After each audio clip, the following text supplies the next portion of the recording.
नर्मदे हर गुरु जी। मात नर्मदे हर।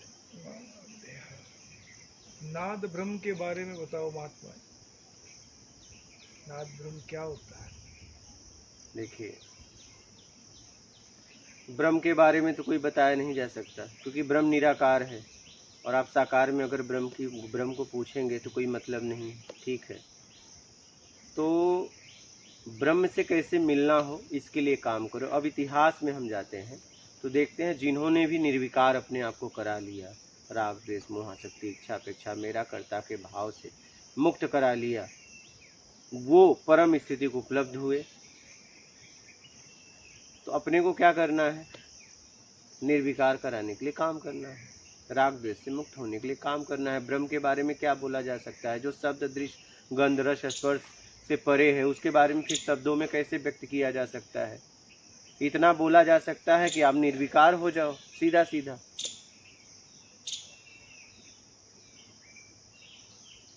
मन की ऊर्जा कैसे सात्विक रहे महात्मा जी? आप क्या काम करते हो वो देखो। आपके कर्म के द्वारा आपकी शुद्धता होती है। जैसे मान लीजिए आप गटर में नहा के आए, तो आप पूरे दिन तक आपका कैसा रहेगा? बेचैनी रहेगी कि नहीं रहेगी? बोलिए, जरूर रहेगी ना। तो बाहर की शुद्धता से आंतरिक शुद्धता होती है। तो आपके कर्म से भाव की शुद्धता होती है। मन तो न पवित्र है न अपवित्र है, वो तो काम करता है आपके लिए, इंगित करता है कि आपको चाहिए। आप कर्मों के द्वारा अपवित्र होते हो, कर्मों के द्वारा पवित्र हो सकते हो। समझ रहे हो? और आप शुद्ध जल में नहाओ तो कैसा लगेगा? बहुत अच्छा। गटर में नहाओगे तो बुरा लगेगा। तो आप कर्म अच्छा करो, आपको अच्छा लगेगा। आप बुरा कर्म करोगे, बेईमानी वाला कर्म करोगे तो आपका जीवन अशांत रहेगा और आप भटकते रह जाओगे। समझ रहे हो? तो अपनी शुद्धता करो, मन की नहीं। मन तो इंगित करता है भी नहीं भी है, तो उसे कैसे शुद्ध करोगे?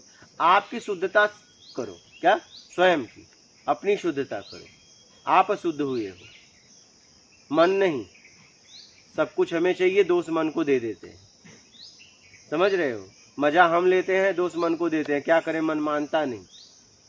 मन तो इंगित करता है आपको देना है दो, चाहे मत दो, वो आपके ऊपर है। आप जाते हो रास्ते में, दो रास्ते आ गए, मन बताया कि दो रास्ते आ गए, तो आपको जिस रास्ते पे जाना है जाओ, पता है तो ठीक है, नहीं तो आप किसी से पूछ लो। और मन अगर नहीं रास्ते बताए, मन आपको नहीं बताए, तो कैसे पता चलेगा आपको क्या चाहिए जीवन में, क्या जरूरत है? समझ रहे हो? तो अपनी शुद्धि करो। अपनी शुद्धि करोगे, कर्म शुद्ध करोगे तो आपकी आत्म शुद्धि होगी। क्या? और धीरे धीरे आत्म तक पहुंच पाओगे। तो कर्म के प्रति ध्यान रखो, क्योंकि कर्म से हम अशुद्ध हो गए हैं। अब हम सत्कर्म करके शुद्ध हो सकते हैं। क्या? ठीक है। आदमी का निराश्रय कैसे दूर हो? आदमी का हॉपलेस हो जाता है। हाँ, तो मेहनत करके उस दिशा में जो उसे चाहिए उसके लिए काम करे, अपनी योग्यता को बढ़ाए, अपनी सामर्थ्य को बढ़ाए, मेहनत करे। मेहनत, आंतरिक ईमानदारी, मेरे कर्म से किसी को तकलीफ ना हो। आप अपनी सामर्थ्य से ज़्यादा काम करोगे तो आप तो एकदम निराश हो जाओगे ना, क्योंकि वो आपको मिलेगा ही नहीं। क्या? आप अपनी योग्यता देख के मांग करो ना। आपको प्लेन से जाना है तो जेब में पैसे भी तो होने चाहिए। अब जाके टिकट काउंटर पे माथा पटक रहे हो, मुझे टिकट दो, मैं बहुत अच्छा इंसान हूँ, बहुत सभ्य इंसान हूँ।